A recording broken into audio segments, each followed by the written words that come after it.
दिल्ली फिर शर्मदार, देश की राजधानी, हाई सिक्योरिटी जोन, हर गली में कैमरे, हर मोड़ पर पुलिस का दावा, फिर भी एक 30 साल की महिला को बस में घसीटकर उसके साथ दरिंदगी की जाती है।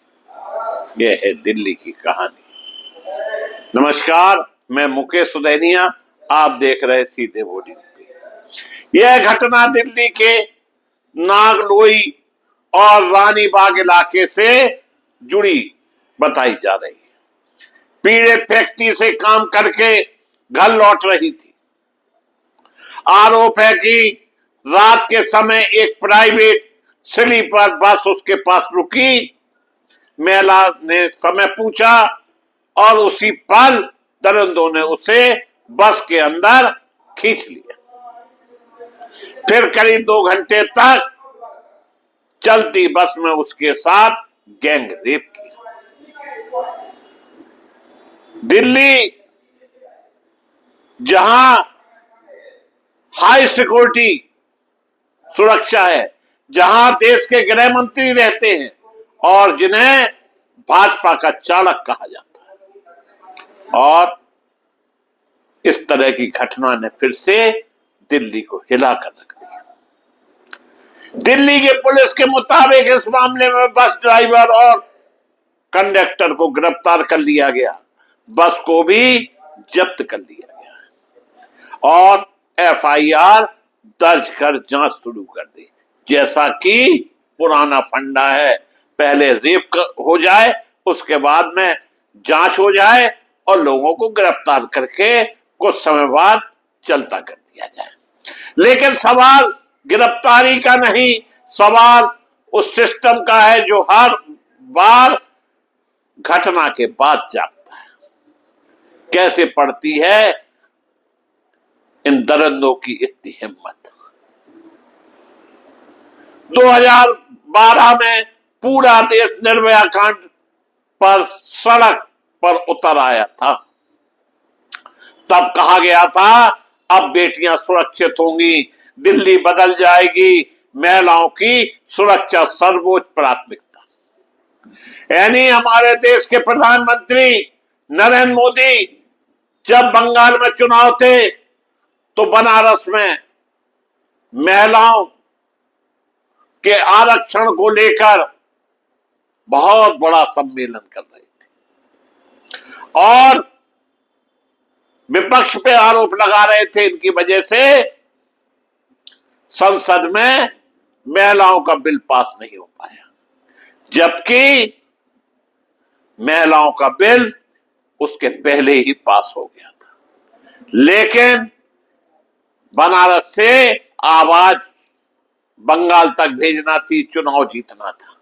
ठीक है, चुनाव जीतो, परंतु दिल्ली, जहां हमारे देश के प्रधानमंत्री, जहां हमारे देश के गृह मंत्री रहते हैं, उस दिल्ली में इस तरह की घटनाएं लोगों को झकझोर देती। आखिरकार सुरक्षित कौन? लेकिन आज 2026 में फिर वही दिल्ली, फिर वही बस, फिर वही चीख और फिर वही शर्मनाक सन्नाटा। इस घटना के बाद आम आदमी पार्टी ने जबरदस्त विरोध प्रदर्शन किया। नेताओं ने इसे निर्भया पार्ट 2 बताते हुए दिल्ली की कानून व्यवस्था पर सवाल उठाए। पार्टी के नेताओं ने धरना प्रदर्शन कर केंद्र सरकार और दिल्ली पुलिस पर हमला बोला और कहा कि राजधानी में महिलाएं सुरक्षित हैं।